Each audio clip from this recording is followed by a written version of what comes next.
ગાંધીનગરમાં પણ બેગલેસ ડેના પરિપત્રનું ઉલ્લંઘન. બેગલેસ ડેનો પ્રયોગ પહેલા શનિવારે ફેર રહ્યો. ગાંધીનગરની કડી સ્કૂલની લાલિયાવાડી બેગલેસ ડેના અમલીકરણમાં ઘણી બધી ખામી.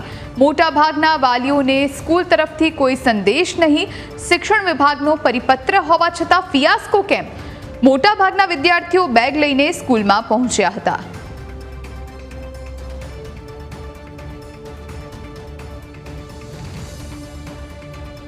राज्य सरकारना शिक्षण विभाग द्वारा जे छे ते ताजेतरमां एक परिपत्र करवामां आव्यो तो आ परिपत्रने स्पष्ट उल्लेख करवामां आव्यो तो कि राज्यनी तमाम प्राथमिक शाळाओ એટલે કે ધોરણ 1 થી 8 ની અંદર બાળકોએ શનિવારે શાળાની અંદર સ્કૂલ બેગ લઈને નહીં જવું તે પ્રકારનો પરિપત્ર જે છે તે કરવામાં આવ્યો હતો. પરંતુ આ પરિપત્ર માત્ર કાગળ ઉપર હોય તેવું સ્પષ્ટપણે જોવા મળી રહ્યું છે. ત્યારે ગાંધીનગરની આ શાળા છે, ગ્રાન્ટેડ શાળા છે. આ શાળાની અંદર જે છે તે આ કોઈ પણ પ્રકારના નીતિ નિયમનું પાલન નથી થતું તેવું સ્પષ્ટપણે જોવા મળ્યું છે. સરકાર દ્વારા જે છે તે સ્પષ્ટ સૂચના અપાઈ છે કે શનિવારે બાળકોએ જે છે તે સ્કૂલ બેગ લીધા વગર આવું અને શાળા સંચાલકો અને શિક્ષકો આચાર્ય દ્વારા જે છે તે ઇતર તિતર પ્રવૃત્તિ કરાવીને બાળકોને જે છે તે મનોરંજન પૂરું પાડવું, યોગ કરાવવા, કસરત કરાવી આ પ્રકારના પરિપત્રની અંદર નીતિ નિયમોનો ઉલ્લેખ કરાયો છે. પરંતુ આજે શનિવાર છે, 5 જુલાઈ છે, પરંતુ આપ જોઈ રહ્યા છો અત્યારે શાળા જે છે તે છૂટી છે. પરંતુ બાળકો સવારથી જ જે છે તે શાળાની અંદર સ્કૂલ બેગ લઈને આવ્યા હતા. અત્યારે આપણે દ્રશ્યોમાં